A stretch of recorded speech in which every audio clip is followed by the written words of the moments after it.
Good evening.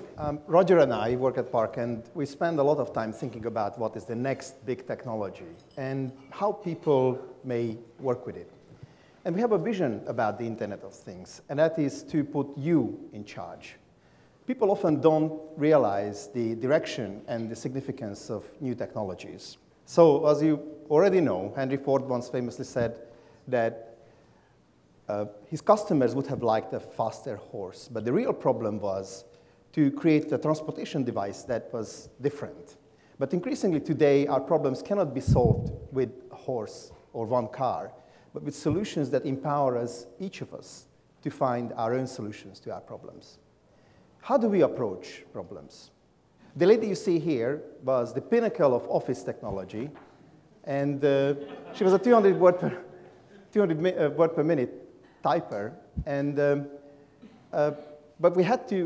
but while the world was trying to figure out how to type even faster, we had to create a different office with personal computers, printers, and word processors. And equally, the future of communications wasn't a faster horse for this postman, not even the telephone or the fax machine, but high-speed internet networks, which allowed us to transmit any kind of information. An internet that allowed each and every one of us to embark on entirely new things. And if the Internet of Things is to be successful, it has to be able to do the same. And part of that is how we make things. Today you see with the rise of 3D printing that it becomes possible to print a pair of shoes with the same ease as used to edit and print a Word document.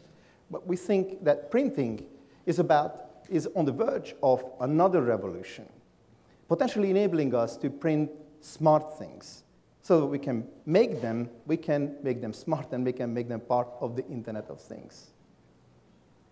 So imagine smart inks that behave as semiconductors, emit light, behave as sensors, or you can form them into batteries. Imagine these inks put into printers so that we can print smart intelligence instead of just colors or shapes. Imagine chips, microchips formed into inks, and use these materials to print electronics. We're just exploring what is possible with this kind of technology, and for example, with the use of these circuits that contain about 1,000 organic transistors printed on a plastic sheet. A lot of these technologies are about the same stage as the transistor radio was 50 years ago, and which was actually the first application of silicon. It wasn't the computer. And the question for us is that what we can use these printed circuits for, what is the equivalent of that transistor radio that we can start putting into applications today? As it turns out, using just a few printed transistors, sensors, and maybe a printed display, we can deliver functionalities that, for example, track the environment of a product as it moves through the supply chain. And this is accessible by printing the circuits. And there are about 10 trillion devices that are manufactured and thrown away every day, disposable devices. And a lot of these will only require just a little bit more functionality, more intelligence than the barcode can offer today. The Internet of Things needs to offer some solution for this vast number of really simple devices to be able to expand the very edge of the network. And the way to do this, really, that makes sense, is to print them the same way that we print today newspapers. Just because there's such a huge amount of these sensors that you print today, that you wouldn't be able to do it with a different kind of technology. And the printing of memory devices based on similar kind of presses is already in use and practiced by companies like Thin Film Electronics. But how far can we push the technology, the idea of printing smart objects? Well, NASA puts a really ambitious goal ahead of us to measure the environment in Mars and measure that with devices that contain a variety of sensors to look at the electric fields, the ambient temperature, the gases on the surface. And their idea is to create a whole network of thin on-demand printed spacecraft devices that are so lightweight that they literally flutter down to the surface of the planet. And that is a really amazing idea. If you think about it, this means the Internet of Things is going to space. And a lot of these devices, a lot of the solutions in these devices will then come back to Earth, to our personal devices. And we will have many different smart objects around us. Some of them will be mass manufactured like the smart labels. Some of them will make on demand or order them to our own specifications, the way we want to see them. Some of them you might be able to download as a design and modify and print, for example, a wearable health monitoring device on your own printer. The important thing is that you should be able to define what kind of devices and what kind of solutions you want to see as part of this Internet of Things around you.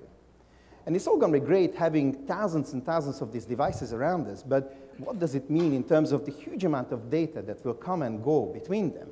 And that's what Roger is going to tell us about. Talking stick, please. So for these things to become an Internet of Things, they need to communicate. The Internet that we have today, though, might not be the appropriate way to do it. And to explain what I mean by this, I'm going to take you back to 2400 BC, when the postal system as we know it found its roots. They invented the mailbox. And the pharaohs would get messages out to the cities by sending scrolls around, and that evolved over thousands of years to a system that you could write a letter, put it in an envelope, put someone's name on the front, and hand it to a courier, and the courier would deliver your message.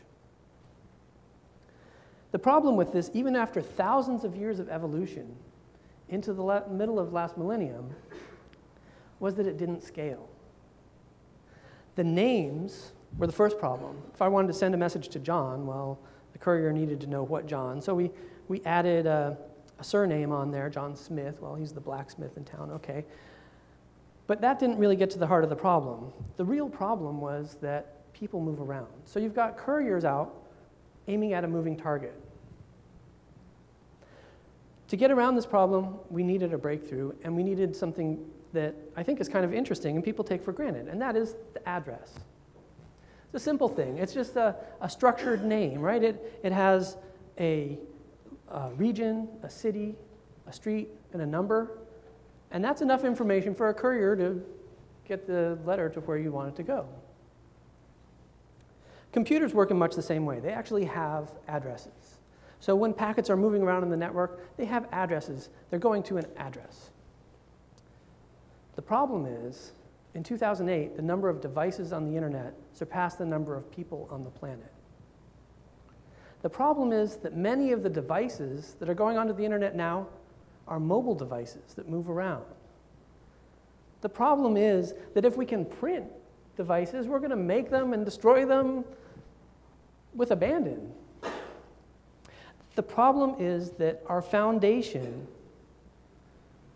the thing that we address, is no longer steady.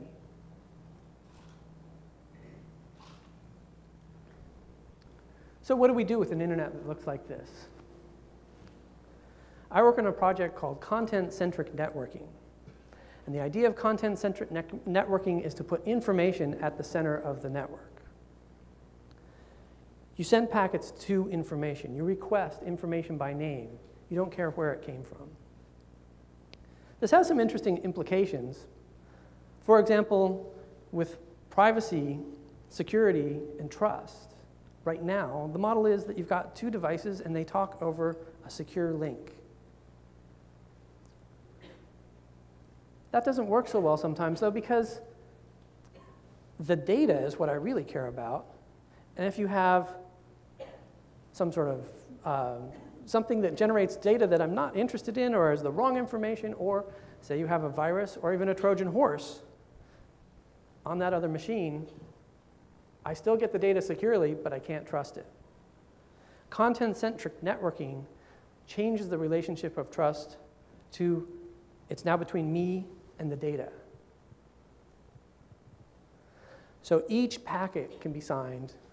Each packet can give you the security that you need to make the system both safe and manageable. So imagine that we've got this world, we've got printable smart things, and we've got a secure and manageable network, and I need a new pair of shoes. So I go and order it online. I download the shoes, and I print them. Of course, I've customized them for my particular foot.